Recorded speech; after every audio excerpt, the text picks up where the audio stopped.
So, you've recently come into having your first green cash stack, 10 million GP. Let me first start off by saying congratulations. That's a huge accomplishment for a lot of people to get their first green cash stack. But now you might be wondering to yourself, what do you do with all the money? You've never had this much luxury before in the game, and you don't want to screw up what you buy with it. So you may be asking yourself, should I level skills, or should I buy gear, or maybe I should just buy 10 million vials. I will let you know right now though, don't do that. Bad idea. Been there, done that. Hopefully this video though will help you make an educated decision on what you should be doing with that hard-earned money.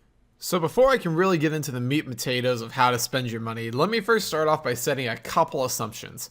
I'm going to assume that this is being made on an account with 70 in all combats except for prayer, and 50 to 60 in all other stats. Secondly, I'm going to be discussing 3 possible ways to spend this money based on what your end goal is.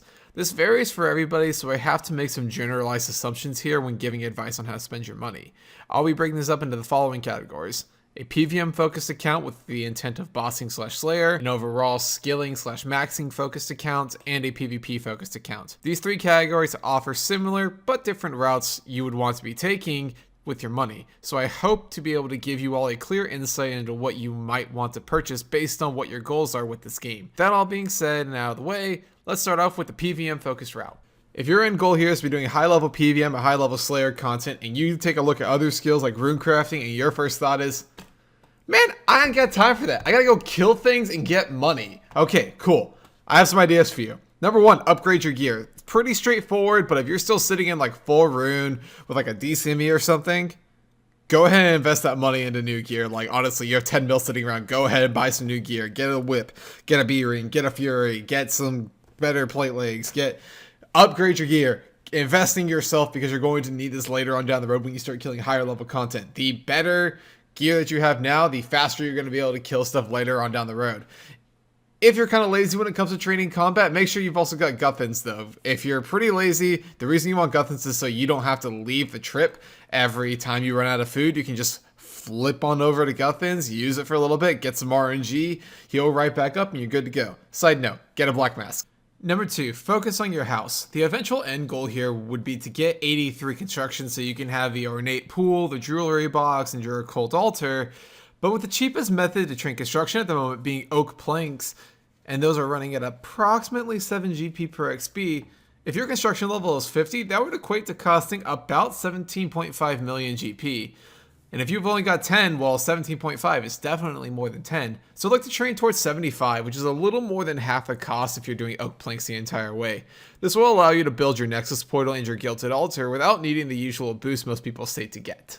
And thirdly, get your prayer up to 76. The reason for this is that you want to be able to eventually use Rigor, as it's actually just a broken prayer that does way too much damage for its own good. But prayer potions operate based on your prayer level for how much prayer that they give you per dose. You could easily stop at level 74, which is the level that you need for Rigor, but you would be right in the middle of a prayer dose breakpoint. And the next level for that would be level 76, where you would get 26 prayer points instead of 25, which is how much you would get at level 74 prayer. Finally, a niche thing that I'm going to throw in here at the end. Get your Herblore level up, but you should only be doing this if you have some intentions of doing Raids 1 at some point in the future, especially if you plan on doing solo. Your goal would be to get 78 as a bare minimum, but your stretch goal would be to get 90. And the reason for this is that because at level 78, you can make brews and restores inside the Chambers of Xeric. And then at 90, you get the access to making overload. If you're in a team, this isn't that bad of an idea. This isn't that bad that you have to get it, but you have any intentions of soloing raids, you will definitely need both of these. Again, this is only if you plan on doing like Raids 1. If you don't plan on doing Raids 1, then you can just focus on the other 3 things I said and forget I even said this. Let's move on to the more general skilling / maxing oriented players. You kind of align with what I like to do. This group probably has the most amount of options for obvious reasons. You have 23 different avenues you could go since you have plans to eventually train all the skills anyway. But a couple of suggestions I have for you are as follows. And number 1 would be to invest in crafting. It is the most useful skill in the game once it is maxed simply for the skill cape perk that it gives. The closest teleport to a bank, and it is also a free unlimited teleport, which is like extra brownie points. It's super good. The use of the crafting cape over the long run will help reduce time overall, and especially when training things such as rune crafting, where you need to teleport back to a bank with relative speed and relative quickness. This cape gives you one of the best teleports in the game, and you don't ever have to worry about forgetting to switch out jewelry with one that has more charges. May sound a little bit personal. This might have happened to me once or twice. Number 2, invest into farming. Okay, you guys have heard me talk about farming an awful lot, but hear me out on this. Go ahead and blow some good money on farming and get it up quicker. The main breakpoint you're looking for here is 62 for snapdragons. The reason for this is that snapdragons and Renar switch back and forth between being the most profitable herb to farm if using ultra combos and magic secateurs. You may be saying to yourself, but I could just use Toadflax and get profit much easier and quicker, right?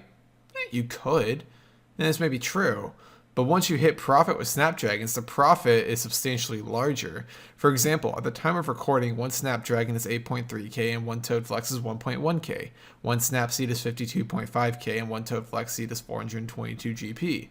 Looking at these numbers, you may say, oh look, you always profit off of Toadflax. And yeah, that's true, based on one herb being worth more than the seed. However, if we dive a little deeper into snapdragons, we discover that we need around 6.5 snaps per patch in order to break even. So I present to you another example. Let's use 6 herb seeds for this example. Our total cost for snaps is 315k and our toads is 2.5k. Now let's say we average 7 herbs per patch, which is low if using ultra combos and magic secateurs. Total gross income would be 348.6k and 46.2k respectively. The profit would be 33.6k and 43.7k. If we bump these numbers up to 8 herbs a patch, which is accepted as a generalized normal average, we see profits of 86.8k and 56.2k respectively. You see that as the amount of herbs per seed goes up, the difference between the two seeds becomes apparent. That gap starts to grow very, very quickly. Because the herb price is significantly higher than the Toadflax, the Snapdragon, it is a high-risk, high-reward strategy that over the long run will outperform that of the lower-priced herb, in this case being Toadflax. Okay, that last tip about farming took a long time, and there's a lot of numbers and information thrown at you guys, so I'm going to save you guys some time with the last one. So buckle down, listen up, because I'm going to go through this quick. All right, you ready? Construction! Okay, moving on from that. Third and final viewpoint we're going to talk about is the PvP standpoint, which is the view I have the least experience with, but from what I've noticed from other PvPers, there seems to be some generalized niceties to have whenever you're PvPing. And number 1 would be, lo and behold, get your house PK ready. We've been talking about how that's normally getting it up to like 75 or getting it up to 83, but in terms of PvP, the only thing you really need is 65 construction for the restoration pool. The ability to teleport into your own house in a PvP world and not have to risk going into someone else's house and being rushed by people camping the POH portal is a nice piece of mind to put away. And the only reason you really need 65 is because you can recover all other stats at a bank using potions or food, but the special attack bar is something that can only be recovered by like dying, or Clans Wars portal, or your restoration pool in your house. There are other niche cases, but I'm not going to get into them for time's sake. You don't want to be running into a Clan Wars portal on a PvP world. That's just a bad idea. So this helps with some nice quality of life, helps put that peace of mind into your brain, and you don't have to worry about dying when you go to your house. Number 2 on this list is going to be more dependent on your particular account build, but go ahead and blow some money on ranging your magic. The reason this isn't number 1 is that, well, not every account uses ranging and magic, and that you can easily PK at lower ranging and magic levels. And because of that, you will want the house to make it easier to refund your special attack so you can get back out there and continue PKing and not have a whole lot of downtime. But the higher levels are definitely a nice add-on to the account to make it much more powerful to PvP on. And we all know how much we love to see those big hit splats and those big XP drops. Don't forget those. Again, this is different from account to account, so do which is more fitting for your current build. In most cases, it's going to be better to train your range if you're using both on the account, since range is generally more widely used to KO or output DPS anyway. If you're a melee based account and melee only account, which those seem to be fading out of existence, then you can just ignore this and focus on blowing money towards your gear. Number 3. Who am I kidding? If you have 10 mil that you just never had before, go blow some money and do some high risk PKing. I mean, honestly, why not? It was 10 mil that you never had before. Screw it. Go do a couple high risk fights and see what happens. I mean, high risk fighting can be a lot of fun because there's a lot of huge at stake. There can be a lot more at stake. You can be risking, I don't know, 5, 6, 10 mil if you really wanted to blow the lot. And then, you know, if you get lucky with your hits or you're just really good, you can easily get well above that 10 mil starting point. Again, I wouldn't necessarily recommend this for obvious reasons, but hell, it's a lot of fun. And if you're good, well, you know what? You could easily double your money. Well, that's going to do it for this video. You notice probably that training construction basically made it onto the list for like every single viewpoint, and that's because, well, having a good house is just such a nice thing to have at any stage of the game, regardless of what your goals are in this game. I want to give a quick shout out to Extenze from the CC who gave me the idea for this video. Thank you very much for that, but it turned out to be a pretty interesting idea to think about. In this video, we went ahead and covered 3 main viewpoints of the game. If you're interested in a particular viewpoint that I didn't go over, leave it in the comment section and I'll do my best to respond to you, or reach out to me on Discord. The link to that is in the description, as well as links to other social media such as Twitch and Twitter. Thank you guys so much for watching, and have a good morning, afternoon, evening, night, whatever time of day it is, and I'll catch you guys in the next video.